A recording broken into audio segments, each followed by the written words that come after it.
Chapter 7 One Small Step for Man.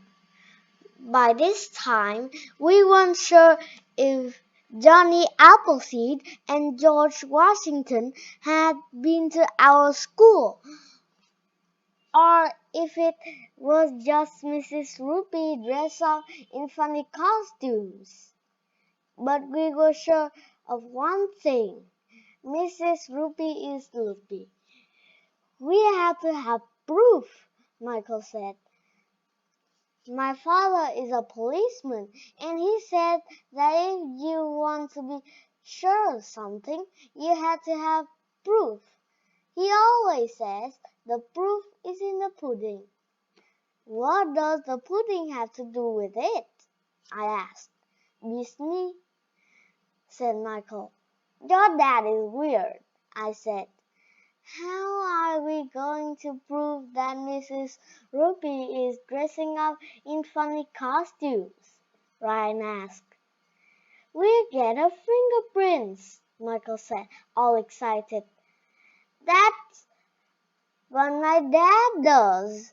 Everybody in the whole world has different fingerprints. If we get Johnny Appleseed's fingerprints, and then we get Mrs. Roopy's fingerprints, I can have my dad test them. If they are the same fingerprints, then that will be proof that Mrs. Roopy was just pretending to be Johnny Appleseed. Me and Ryan agreed that Michael was a genius. The next time we had library, we brought a juice box with us so we could get Mrs. Roopy's fingerprints. But when we came into the library, all the lights were out and the shades were down. It was really dark. At first, we thought the library was closed. Then we heard a noise. It came from the top of the treehouse. We all looked up. Somebody was coming down the ladder.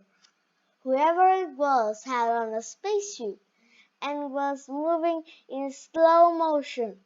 Some music began playing over the loudspeaker. The eagle has landed, the astronaut said. Finally, the astronaut reached the bottom rung of the ladder. It was hard to see a face through the space helmet. It's got to be Mrs. Roopy, Andrea said. I'm not Mrs. Roopy, the astronaut said. My name is Neil Armstrong. It is 1969. I'm about to become the first human being to set foot on the moon. Slowly, Neil Armstrong put one foot on the floor of the library. That's one small step for man, one giant leap for mankind. We tried to convince Neil Armstrong that he was really Mrs. Roopy dressed in a spacesuit, but he kept saying he had never heard of anyone named Roopy.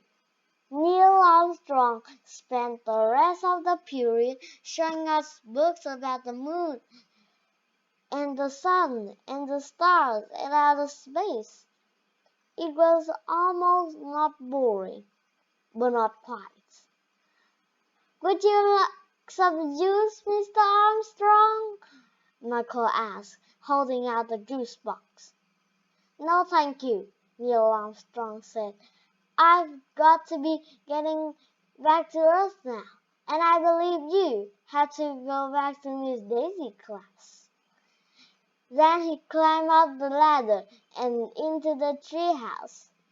Michael was disappointed that he didn't get Neil Armstrong's fingerprints. When we got back to class, I told Miss Daisy all about Neil Armstrong stepping on the surface of the moon for the first time. Wow, that sounds exciting, Miss Daisy said. Did you think books are boring, AJ? Yes, I said.